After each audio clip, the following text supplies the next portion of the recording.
जय हिंद बच्चों, कैसे हो? उम्मीद है अच्छे होंगे। स्वागत है एथलीट क्लास 9 में बच्चे। आज हम कक्षा 9 की गणित अध्याय 7 त्रिभुज की प्रश्नावली 7.3 का दूसरा प्रश्न करने वाले हैं इस वीडियो में। ठीक है, तो बच्चे दूसरा प्रश्न दिया गया, कह रहा है एडी एक समद्विबाहु त्रिभुज एबीसी का एक शीर्ष लंब है।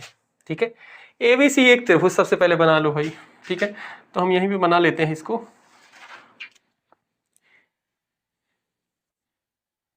ये लो, ये ए हो गया, ये हो गया बी हो गया, ये सी हो गया। एबीसी एक त्रिभुज हो गया जिसमें क्या है, एडी एक समद्विबाहु त्रिभुज एबीसी का एक शीर्ष लंब है।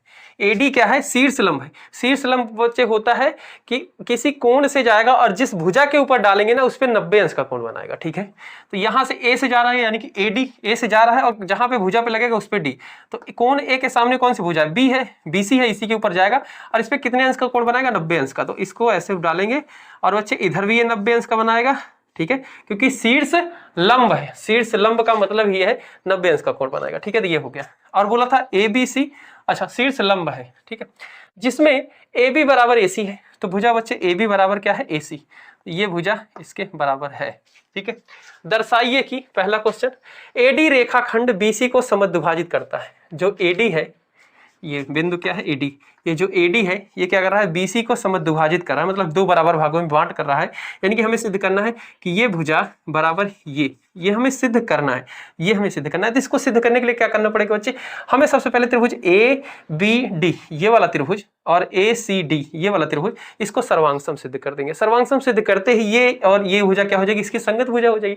और संगत भुजा तो बराबर होती है। संगत भुजा कैसे? अगर हम बीच से इसको पलटे तो यही बी डी के ऊपर ही आएगा ना सी डी भुजा, तो ये इसके बराबर ही होगी। जब अगर सर्वांगसम सिद्ध हो गया तो इसी के ऊपर ही है, तो संगत यही कहलाएगी। ठीक है, तो इसको मैं भी मिटा देता हूँ, समझाने के लिए ऐसे खींचा था कि बराबर। ठीक है, चले तो सबसे पहले सिद्ध करते हैं भाई कि त्रिभुज ए बी डी और ए सी डी सर्वांगसम। ठीक है, तो इसमें हम हल लिखेंगे। हल हम किसके बारे में बात कर रहे हैं?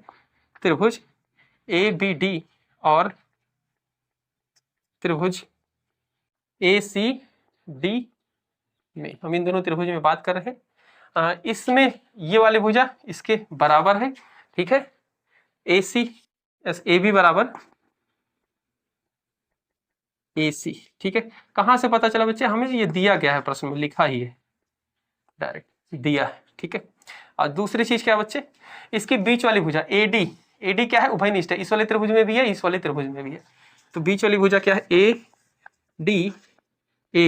डी और उभयनिष्ठ है। तो बच्चे जो उभयनिष्ठ होता है ना, वो दोनों के लिए बराबर ही होता है।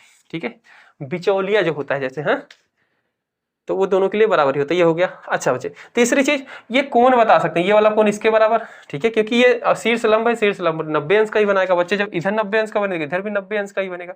ठीक है, तो लिख सकते हैं इसको, कोण ए डी सी बी बराबर कोण ए डी सी।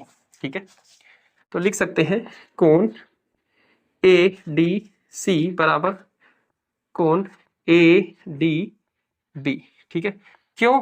क्योंकि ये शीर्ष लंब है। यहां पे क्या है?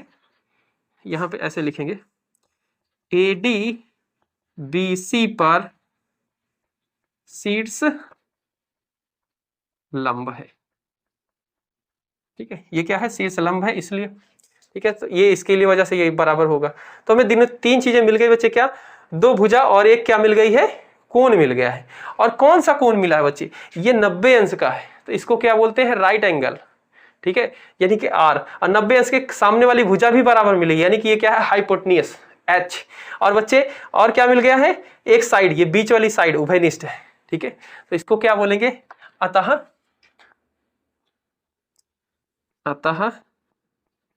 त्रिभुज ए डी बी सर्वांगसम त्रिभुज ए डी सी। ठीक है, और किस नियम से? आर एच एस नियम से। इस नियम से ये क्या है? सर्वांगसम है।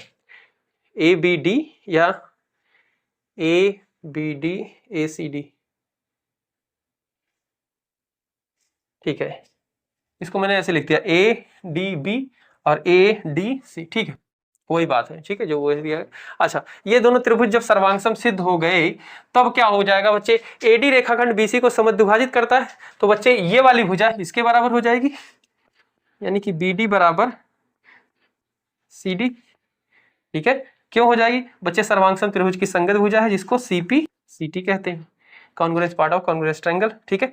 सर्वांग त्रिभुज की संगत भुजा है, और जब ये दोनों बराबर हो गए तो इसका मतलब ही तो हुआ बच्चे कि एडी रेखा बीसी को समद्विभाजित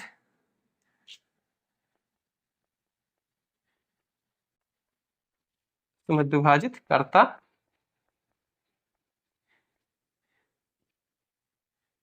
ठीक है। तो हो गया इसका पार्ट, उम्मीद है समझ में आए बच्चे, कोई दिक्कत है कमेंट कर सकते हो। अच्छा, आ जाए हम इसके सेकंड पार्ट में बच्चे, कह रहे हैं कि एडी कोण ए को समद्विभाजित करता है। एडी, ये जो एडी भुजा है कोण ए को समद्विभाजित करता है, मतलब ये वाला कोण इसके बराबर सिद्ध कर दो बस, तो ये तो हो जाएगा बच्चे, हाँ, क्योंकि हमारा सिद्ध हो चुका है त्रिभुज एडीबी सर्वांगसम त्रिभुज एसीडी, या एबीडी सर्वांगसम त्रिभुज एसीडी, और ये क्या है, इसी के संगत कोण ही तो है। अगर हम इसको ऐसे फोल्ड करें तो कोण ये वाला ए बी डी, यानी कि ये वाला कोण इसी के ऊपर ही आएगा और संगत कोण है। तो यहाँ पे लिख देंगे बच्चे कि इसको अच्छा नाम दे देते हैं, कोण एक, इसको कोण दो, तो यही का हम हल कर रहे हैं, यहीं पे हल सत्ता। तो कोण एक बराबर कोण दो लिख सकते हैं। क्यों लिखा, क्योंकि बच्चे त्रिभुज एबीडी सर्वांगसम है त्रिभुज एसीडी, ठीक है, इसलिए, और इसके क्या है, ये संगत कोण है, और जब ये कोण बराबर हो गए इसका तो यही मतलब हुआ ना कि अतः एडी कोण ए को समद्विभाजित करता है, समद्विभाजित करता है, ठीक है। बस भाई इतनी बातें लिखेंगे और हमारा ये पूरा हल हमारा हो गया है दूसरे प्रश्न का। कोई दिक्कत है बच्चे कमेंट कर सकते हो, मिलते हैं अगली वीडियो में। जय हिंद, जय भारत प्यारे बच्चों।